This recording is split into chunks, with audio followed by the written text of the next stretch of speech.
First things first, we're going to make sure that there's no magazine. We're going to check to make sure there are no rounds in that chamber. We're going to point the weapon in a safe direction and pull the trigger. Now we need to take the slide off and we need to split it 50-50, lower and upper. I'm going to take my index finger and my thumb, and I'm going to place my thumb and index finger on that slide lock lever. I'm going to apply some downward pressure. It's not going to move because the slide is now locked on, okay? But I'm going to take my other hand and I'm going to wrap it around the slide, because what I'm going to do is I'm going to pull the slide back a little bit, and as I pull that back, I'm going to feel the slide lock release, and I'm going to be able to move it up and down, okay? So as I come around like this, I want you to see how much I have to move it back, because it's just a little bit. That's it, right there. That's it. I now have play.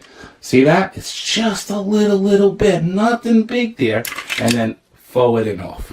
Pretty simple, okay? A lot of times people yank on that slide and you don't need to. It resets the trigger and then they can't get it off.